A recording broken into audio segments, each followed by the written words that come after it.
Another day, another sleigh. I finished the Jaya arc of One Piece and I've got some thoughts. We get so much world building in this one, and it was so fun to finally get a peek into the grand scheme of it all rather than what we've been seeing from the perspective of our Straw Hats. We see so much maturity from our Straw Hats this, which makes so much sense considering that Robin is now part of the crew, and I feel like she brings maturity and experience that we haven't had with the Straw Hats, and that is really cool to see how it's like instantly reflected. We saw so much maturity and um essentially patience from Luffy when he met Bellamy, and same with Zoro later on when he's talking to, oh my god, I forget, I think it was Nami, when he was like fighting with someone like that will only leave you with pity is not something that I want to do. And to me, that was such a mature statement to make from people that are pretty hot headed majority of the times. But yeah, I loved it. It was so fun to see that. The start of this arc was like a shock in a way that we haven't seen yet. I think it hasn't been something that I've experienced, but like to essentially just out of nowhere, ships just start fucking falling out of the sky. And I was like, hello? What? And I don't know why I didn't put it together. I mean, it's called Skypea. I just thought it was the name. I'm trying not to read too much into like anything that I've seen going forward because I do theorize a lot, and sometimes I do spoil myself because I do that, like just me doing it. And I just like experiencing it like as it's coming to me. So I really didn't think through that part.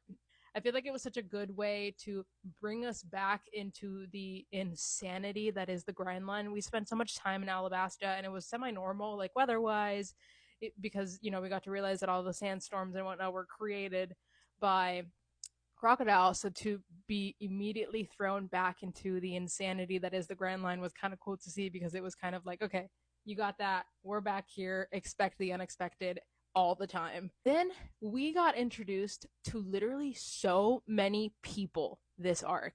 Like, we got to see the world government, we got to see leaders of the Navy, we got to see majority of the seven warlords, and we finally put a face to the name of Whitebeard. And holy fucking shit, that man is massive. Is he human? That is probably the biggest character that we've seen. And I was like, hello? And we got to see just a tiny bit of Ace and Shanks. Oh! Sorry, I lost my cool for a second there. I love them. Can you tell? The reveal that the pirate that Luffy almost had a little scuffle with in the bar over cherry pie, the fact that that was Blackbeard, my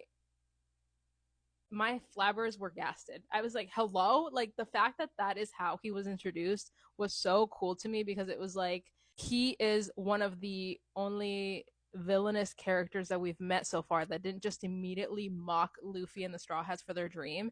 And I was like, are you gonna be a villain? Like, I'm confused. I feel like there's a lot more to you than meets the eye, and so I'm wondering what that's gonna be, or if he really is just like a villain with a moral compass, or I don't know.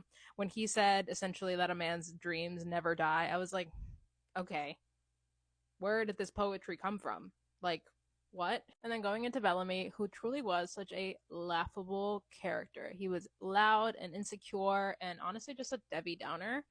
And Luffy immediately going after him because of what he did to Cricket was just such another incredible, outstanding Luffy moment, where he shows us his character. He shows us his emotional intelligence, and do you want to see me land a punch moment? And then the punch happening might be one of my favorite panels so far that we've gotten. Like, this was the coolest fucking thing I've ever seen. I was like, ah!